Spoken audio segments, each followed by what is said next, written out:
BSc part second के अंदर paper third का नाम है immunology, microbiology and biotechnology. Paper third के अंदर जो पहली जो यूनिट है उसका नाम है इम्यूनोलॉजी। तो आज अपन इस इम्यूनोलॉजी की परिभाषा के बारे में या इसका सामान्य परिचय के बारे में या इम्यूनोलॉजी से कौन कौन सी जो कोशिकाएं काम आती हैं या कौन कौन से घटक हैं इसके बारे में अपन अध्ययन करेंगे। शरीर के अंदर कई प्रकार के बाह्य पदार्थ हैं, जैसे रोगाणु हैं, वायरस हैं, जीवाणु हैं इत्यादि प्रवेश करते हैं। तो उन रोगाणु के प्रति शरीर में लड़ने की क्षमता पाई जाती है, इसको अपन इम्यूनिटी कहते हैं। तो अपन ये परिभाषा बता सकते हैं कि शरीर में रोगाणुओं से लड़ने की जो क्षमता होती है उसको इम्यूनिटी कहते हैं। इस इम्यूनिटी के अंदर कई घटक काम में लिए जाते हैं या कई घटक काम आते हैं और उन घटक को मिलाकर अपन इम्यून सिस्टम कहा जाता है। विज्ञान की जिस शाखा के अंदर है इम्यूनिटी का अध्ययन किया जाता है उस शाखा को इम्यूनोलॉजी कहा जाता है। और फादर ऑफ इम्यूनोलॉजी कई बार एग्जाम में पूछा जाता है कि फादर ऑफ इम्यूनोलॉजी किसे कहते हैं, तो लुई पास्चर जो है उसको फादर ऑफ इम्यूनोलॉजी कहा जाता है।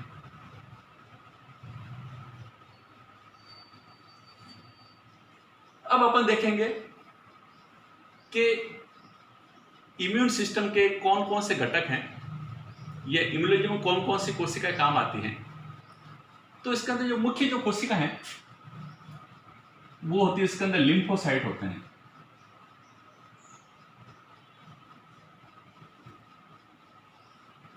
लिम्फोसाइट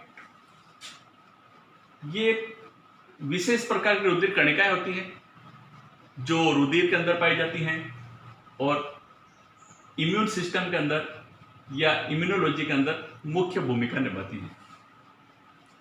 लिम्फोसाइट है, इसका निर्माण है रेड बोन मैरो के अंदर होता है, यानी कि लाल अस्थि मज्जा के अंदर है इसका निर्माण होता है। और ये लिम्फोसाइट है दो प्रकार की होती हैं। एक को कहते हैं बी लिम्फोसाइट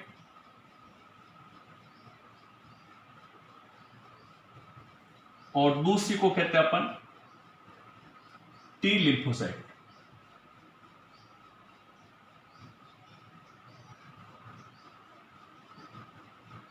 टी लिम्फोसाइट। अब इसको ये जो दो प्रकार हैं लिम्फोसाइट के, बी लिम्फोसाइट या टी लिम्फोसाइट, अपन को इसको सामान्य भाषा में कई बार बी सेल और टी सेल के नाम से भी जानते हैं। इसको बी लिम्फोसाइट क्यों कहा जाता है? क्योंकि जब लिम्फोसाइट का निर्माण होता है रेड बोन मैरो के अंदर तो कुछ कोशिकाएं जो हैं या कुछ लिम्फोसाइट जो हैं वो लिम्फ नोड में चले जाते हैं। लिम्फ नोड में चले जाते हैं, उनको अपन बी लिम्फोसाइट कहते हैं। और कुछ लिम्फोसाइट हैं थाइमस में चले जाते हैं या थाइमस ग्लैंड में चले जाते हैं, उनको अपन टी लिम्फोसाइट कहते हैं। थाइमस हृदय के पास में पाई जाने वाली एक एंडोक्राइन ग्लैंड है जिसके अंदर थाइमोसाइट का निर्माण होता है जो इम्यूनिटी से संबंधित है। बी लिम्फोसाइट है, ये लिम्फ नोड में चले जाते हैं, लेकिन इनकी जो खोज हुई थी वो सबसे पहले पक्षियों के अंदर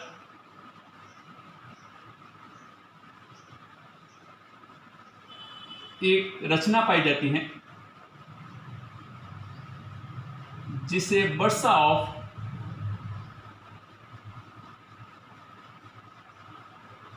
फेब्रिशियस के नाम से जाना जाता है। ये रचना एलिमेंट्री कैनाल से जुड़ी हुई लगभग अंतिम भाग के अंदर पाई जाती है। तो सबसे पहले बी लिम्फोसाइट की जो खोज है बर्सा ऑफ फेब्रियस में हुई थी, जहां पर इनका प्रोसेसिंग या संसाधन होता है। तो इस बर्सा के नाम के आधार पर इसको अपन बी लिम्फोसाइट कहते हैं,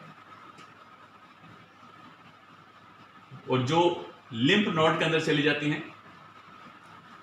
और टी लिम्फोसाइट का नामकरण है थाइमस ग्लैंड के आधार पर किया गया है। ये जो थाइमस है, इस थाइमस का जो अग्रिम जो लेटर है इसको टी है, इसलिए इसको अपन टी लिम्फोसाइट कहते हैं। तो इम्यून सिस्टम के अंदर है, या इम्यून सिस्टम के जो प्रमुख जो घटक हैं, इसके अंदर लिम्फोसाइट की मुख्य भूमिका रहती है। इसके अलावा कुछ कणिकाएं और होती हैं जो मुख्य भूमिका निभाती हैं। जैसे एक होती है कॉम्पिटेंट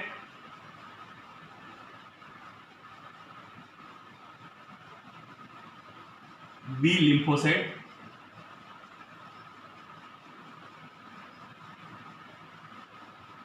कॉम्पिटेंट बी लिम्फोसाइट। इसका मतलब ये हुआ कि किसी विशेष प्रकार के एंटीजन के लिए प्रयुक्त बी लिम्फोसाइट को कॉम्पिटेंट बी लिम्फोसाइट कहते हैं। किसी विशेष प्रकार के एंटीजन के लिए प्रयुक्त बी लिम्फोसाइट को कॉम्पिटेंट बी लिम्फोसाइट कहते हैं।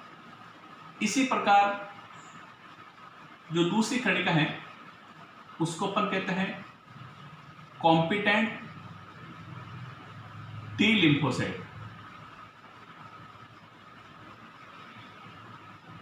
कॉम्पिटेंट टी लिम्फोसाइट का मतलब है कि किसी विशेष प्रकार के एंटीजन के लिए प्रयुक्त टी लिम्फोसाइट को कॉम्पिटेंट टी लिम्फोसाइट कहा जाता है। इसके अलावा एक कोशिका और है जिसे मैक्रोफेज कहते हैं।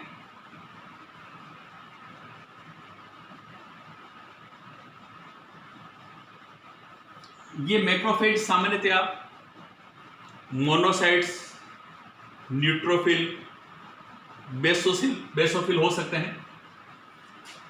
ये जो मैक्रोफेज जो होते हैं ये फेगोसाइटिक नेचर के होते हैं।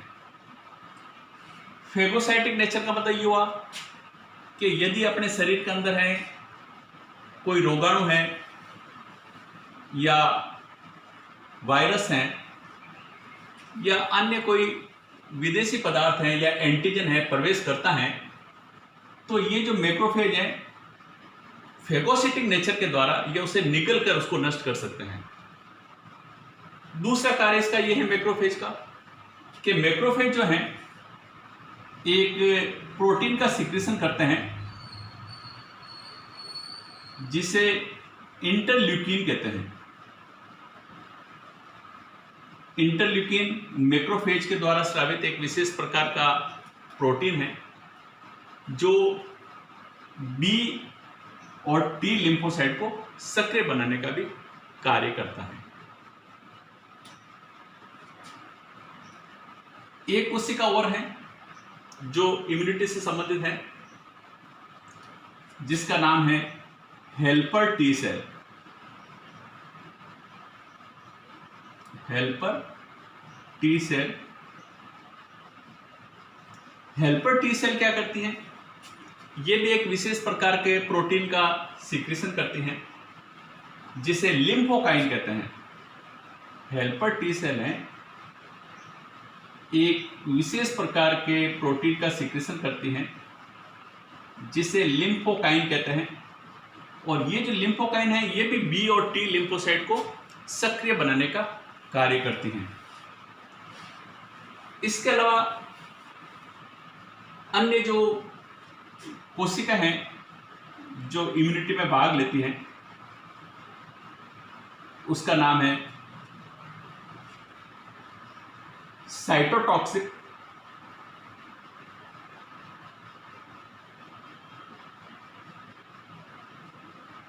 टी सेल, या इसे किलर टी सेल के नाम से भी जाना जाता है। साइटोटॉक्सिक टी सेल या किलर टी सेल के नाम से जाना जाता है।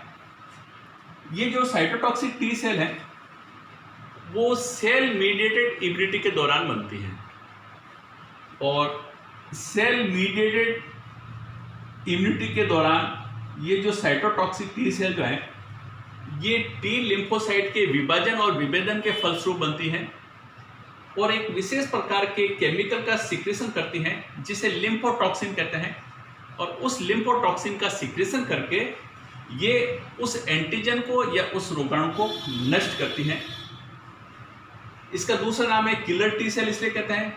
इसको मारक टी कोशिका कहते हैं कि जब भी कोई रोगाणु या कोई जीवाणु है शरीर में प्रवेश करता है या कोई एंटीजन शरीर में प्रवेश करता है तो सेल मीडिएटेड इम्यूनिटी के दौरान टी लिम्फोसाइट है ये विभाजित होकर और विभेदित होकर ये किलर टी सेल में परिवर्तित हो जाती हैं, और ये किलर टी सेल है किसी भी एंटीजन है या जीवाणु है उस पर आक्रमण करके उसको नष्ट कर सकती हैं, इसलिए इसको किलर टी सेल के नाम से जाना जाता है।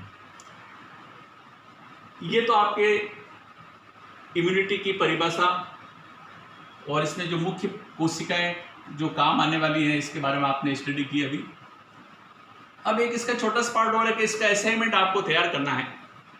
असाइनमेंट का मतलब है कि मैं आपको कुछ क्वेश्चन दूंगा, उस क्वेश्चन के आपके आंसर बताने हैं या उसके नोट्स बनाने हैं। तो पहले जैसे क्वेश्चन है ये पूछा जा सकता है कि फादर ऑफ इम्यूनोलॉजी किसे कहा गया है, तो मैं आंसर आपको बता देता हूं कि जैसे आपने पहला क्वेश्चन है कि फादर ऑफ इम्यूनोलॉजी किसे कहा जाता है, तो लुई पास्चर को फादर ऑफ इम्यूनोलॉजी कहा जाता है। कई बार पूछा जाता है दूसरे जैसे क्वेश्चन है कि बी लिम्फोसाइट और टी लिम्फोसाइट में क्या अंतर है, तो आप उसका आंसर लिख सकते हैं कि लिम्फोसाइट है रेड बोन मैरो में निर्मित होने के पश्चात जो लिम्फोसाइट लिम्फ नोड में चले जाते हैं उसको बी लिम्फोसाइट कहते हैं, और कुछ लिम्फोसाइट है रेड बोन मैरो में निर्मित होने के पश्चात थाइमस में चले जाते हैं उसको अपन टी लिम्फोसाइट कहते हैं। यह भी पूछा जा सकता है एग्जाम के अंदर कि बी लिम्फोसाइट का नामकरण किस आधार पर किया गया है, तो आप उसका आंसर बता सकते हैं कि सबसे पहले जो बी लिम्फोसाइट की जो खोज हुई थी वो पक्षियों के अंदर पाई जाने वाली जो रचना है जिसका नाम है बर्ड्स ऑफ फेब्रियस के अंदर हुई थी, जहाँ लिम्फोसाइट का संसाधन या उसकी प्रोसेसिंग होती है। तो ये जो बर्ड्स हैं इस बी के आधार पर इसको बी लिम्फोसाइट कहा जाता है। फिर असाइनमेंट के अंदर आपको ये लिख सकते हैं आप कि मैक्रोफेज क्या है, इसका क्या कार्य है, तो आप लिख सकते हैं कि मैक्रोफेज हैं ये शरीर के विभिन्न भागों में पाई जाने वाली एक विशेष प्रकार की कोशिका हैं या विशेष प्रकार की कणिकाएं हैं जो एक प्रोटीन इंटरल्यूकिन का सिक्रेशन करती हैं। दूसरा जैसे क्वेश्चन है कि हेल्पर टी सेल क्या है, तो आप बता सकते हैं कि हेल्पर टी सेल जो है वो एक लिम्फोकाइन है उसका सिक्रेशन करती हैं। और तीसरा नेक्स्ट क्वेश्चन आप ये भी लिख सकते हैं कि सब साइटोटॉक्सिक टी सेल किसे कहते हैं, ये किलर टी सेल किसे कहते हैं, तो आप बता सकते हैं कि सेल मीडिएटेड इम्यूनिटी के दौरान टी सेल हैं विभाजित होकर और विभेदित होकर जो अंत के अंदर है साइटोटॉक्सिक या किलर टी सेल का निर्माण करती हैं जो शरीर के अंदर जो रोगाणु प्रवेश करते हैं उनका नाश करती हैं, उनको नष्ट करती हैं। Thank you.